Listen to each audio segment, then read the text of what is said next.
आप सबका हमारे चैनल BMC जो कि BE का ही एक पार्ट है में स्वागत है। हमारे चैनल से ज़्यादा लाभ लेने के लिए इसे सब्सक्राइब करना ना भूलें और नए वीडियो के नोटिफिकेशंस प्राप्त करने के लिए बेल आइकन दबाना भी ना भूलें। क्लास 6 में आज चैप्टर नंबर 2 होल नंबर्स पूर्ण संख्याएं की एक्सरसाइज 2.3 हम करेंगे। तो एक्सरसाइज 2.3 का क्वेश्चन नंबर 1 निम्नलिखित में से किससे शून्य निरूपित नहीं होता। मीन्स के which of the following will not represent the zero. कुछ यहाँ पर हमें संख्याएं दी गई हैं, जैसे कि इसमें a है कि a 1 प्लस 0। अब 1 प्लस 0 किसी भी संख्या में अगर हम जीरो में कोई संख्या जोड़ेंगे तो वही संख्या में मिल जाती है, तो 1 प्लस 0 मीन्स 1 मिल जाएगा। फिर b पार्ट है, इसी में b जो दिया है कि 0 मल्टीप्लाई 0, तो 0 की 0 से मल्टीप्लाई करेंगे तो हमें 0 मिलता है, हमेशा मिल जाएगा 0। फिर c पार्ट है कि 0 को अगर हम 2 से डिवाइड करें तो किसी भी संख्या से अगर हम 0 को भाग करेंगे तो हमें 0 ही मिल जाता है। फिर d पार्ट है कि 10 माइनस 10 डिवाइडेड बाई 2, तो 10 माइनस 10 10 में से 10 घटा करके 0 मिलते हैं, तो 0/2 ये फिर हमें 0 ही मिल जाएगा। क्यों? क्योंकि किसी भी संख्या से अगर 0 को भाग देंगे तो हमें 0 ही मिलता है। हमने देखा कि b, c और d इन तीनों में हमें आंसर 0 मिलता है, जबकि a में आंसर हमें 0 नहीं मिलता है। तो हमारा आंसर क्या हो गया क्वेश्चन नंबर 1 का कि a जो इसका पार्ट है वो 0 को शो नहीं करता। तो यही हमारा इसका क्वेश्चन नंबर 2 है। इसमें यदि दो पूर्ण संख्याओं का गुणनफल 0 हो तो क्या हम कह सकते हैं कि इनमें से एक या दोनों ही 0 होने चाहिए। If the product of two whole numbers is 0 can we say that one or both of them will be 0। Justify your answer through examples. तो इसके लिए हम यहाँ पर एग्जाम्पल्स दे सकते हैं कि अगर मैं किसी एक संख्या को 0 से गुणा करूं, जैसे मान लिया मैंने 3 को 0 से गुणा किया तो मुझे आंसर मिला 0, यानी कि इन दोनों में से कोई एक संख्या 0 थी तो मुझे आंसर 0 मिल जाता है। और भी एग्जांपल हम इस तरह के ले सकते हैं। मान लिया मैंने कहा 7 मल्टीप्लाई 0, तब भी मुझे 0 मिल जाएगा, और अगर मैं 0 मल्टीप्लाई 0 लूँ तब भी मुझे 0 मिल जाएगा। तो इन एग्जाम्पल के द्वारा मैं कह सकता हूँ कि जब हम किन्हीं दो संख्याओं की आपस में गुणा करते हैं और उनमें से कोई एक संख्या 0 हो या दोनों 0 हो तो आंसर में हमें 0 ही मिलता है।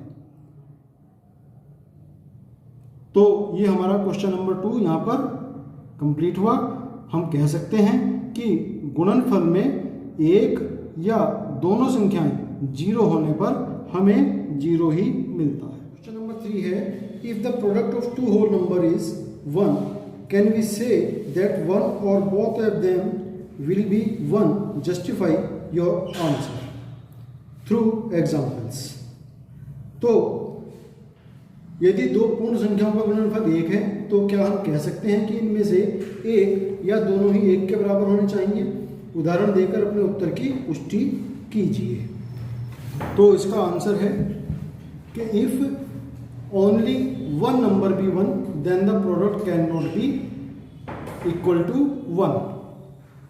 अगर दोनों में से कोई एक संख्या 1 हो तो गुणनफल 1 नहीं प्राप्त हो सकता। जैसे मैंने कहा कि उदाहरण में यहाँ पर दे रहा हूँ 4 गुणा 1, तो 4 एकम 4 मिल जाएगा मुझे। 10 गुणा 1 दोनों में से 1 है, 1 जो है दोनों में से केवल एक संख्या है, दूसरी संख्या 10 है। ऐसे यहाँ पर दूसरी संख्या 4 है, तो उत्तर यहाँ पर मिल जाए मुझे 10। तो यानी कि अगर दोनों में से कोई एक संख्या 1 नहीं है तो गुणनफल उन दोनों संख्याओं का 1 हमें नहीं मिल सकता। दोनों ही संख्याएं अगर 1 होंगी तब हमें गुणनफल 1 जरूर मिल जाएगा। जैसे 1 गुणा 1 वो भी 1 के बराबर होता है। तो ये हमारा उत्तर था, एग्जाम्पल था कि यदि दोनों में से केवल एक नंबर 1 हो तो गुणनफल 1 प्राप्त नहीं हो सकता। क्वेश्चन नंबर 4 है, वितरण विधि से ज्ञात कीजिए। By using the distributive law find the following multiplication, following product. 728 गुणा 101, ये पहला भाग है, तो इसको मैं लिख सकता हूं 728 गुणा 101 को क्या लिख सकता हूं मैं, 100 + 1। By using distributive law we get 728 × 100 plus 728 × 1। जब इसकी गुणा 100 में होगी तो ये हो जाएंगे 72,800 प्लस 728 की गुणा 1 में होगी तो 728 मिलेंगे। ऐड कर देंगे इनको, 8 2 8 और 7 15, हासिल जाते हैं 1 2 और 1 3, 73,528, ये इसका आंसर आ जाता है। सेकंड है 5,437 5,437 मल्टीप्लाई 1,001, तो इसको भी ऐसे ही 5,437 मल्टीप्लाई 1,001 को हम लिख सकते हैं 1,000 + 1 बाय यूजिंग डिस्ट्रीब्यूटिव लॉ। यहाँ पर हम वितरण गुण का प्रयोग करेंगे तो ये हो जाएंगे 5,437 गुणा 1,000 प्लस 5,437 गुणा 1, तो 5,437 के बाद में 3 जीरो लगा देंगे, प्लस ये हमारे 1 से गुणा होकर के यही मिलेंगे। तो ऐड करेंगे तो 437, चूँकि 0 0 0 है तो 437 तो हमारे एज इट इज़ रहेंगे। 7 और 5 12 का 2 हासिल हो जाएंगे 1 3 और 1 4, और ये हमें आंसर यहाँ पर मिल जाता है 54,42,437, 54,42,437। फिर थर्ड पार्ट इसका 824 गुणा 25, तो इसमें भी हमें वही गुण प्रयोग करना है, वितरण गुण का, डिस्ट्रीब्यूटिव लॉ। तो हम लिखेंगे 824 गुणा 25 को मैं लिख सकता हूँ 20 + 5, या 30 - 5 भी इसको हम कर सकते हैं। तो ये हो जाएंगे 824 गुणा 20 प्लस 824 गुणा 5। 20 के साथ जब गुणा करेंगे तो 1 जीरो हमारी एज इट इज आ जाएगी, 2 चौक 8, 2 दूनी 4, 2 अठे 16, 16,480 प्लस 824 की गुणा 5 के साथ करेंगे, 5 चौक 20, 2 5 दूनी 10 और 2 12, हासिल हो जाते हैं 1, 5 अठे 40 और 1 41, 4,120। इन दोनों को जोड़ देंगे, 0 में 0 ऐड करा 0 मिल जाएगा, 2 + 1 10, हासिल का 1 हो जाएगा, 1 + 1 2, 2 + 6 8, सॉरी 2 + 4 6, 4 + 6 10, और ये आ जाएंगे 20,600। ये इसका आंसर आ गया थर्ड पार्ट का। फोर्थ पार्ट है इसमें कि 4,275, इसकी गुणा करनी है 125 के साथ। तो यहाँ पर भी हम डिस्ट्रीब्यूटिव लॉ ही यूज़ करना है, तो हमें मिलेगा 4,275 गुणा 125 को मैं लिख सकता हूँ 100 + 20 20 + 5, ये हो जाएंगे 4,275 गुणा 100 प्लस 4,275 गुणा 20 प्लस 4,275 गुणा 5। इन तीनों के साथ में 4,275 की अलग अलग गुणा करके इन सबको हम यहाँ पर जोड़ देंगे। 4,275 की गुणा 100 में होगी तो ये हो जाएंगे 42,000,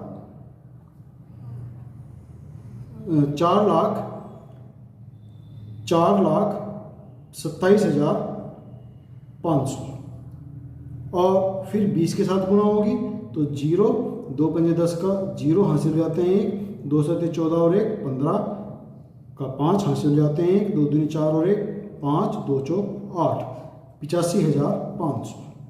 और जब 5 के साथ गुणा करेंगे, इस वाले 5 के साथ, तो 5 पंजे 25, हासिल के 2 हो गए, 5 से 35 और 2 37, 3 हो जाते हैं, 5 दूनी 10 और 3 13, फिर हासिल का 1 हो जाता है, 5 चौक 20 और 1 21, 21,375। तो इन तीनों को जोड़ना है अब हमें, तो यहाँ रफ में जोड़ सकते हैं। 4,27,500, फिर 85,500, फिर 21,375।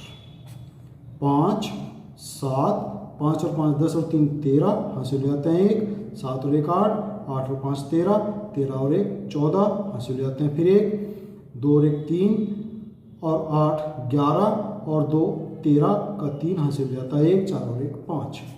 तो हमें मिलता है 5,34,375।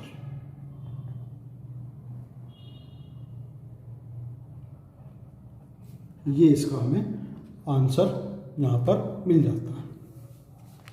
फिर नेक्स्ट पार्ट है इसका कि ई पार्ट, पांचवा भाग इसका। ई पार्ट में हमें करना है 504 की गुणा 35 के साथ। तो इसको भी हम 2 पार्ट में डिवाइड कर सकते हैं। 35 को 30 प्लस 5 कर दें या 40 माइनस 5 कर दें, चाहे जैसे कर सकते हैं। चलिए मैं इस बार माइनस का करके दिखा देता हूँ।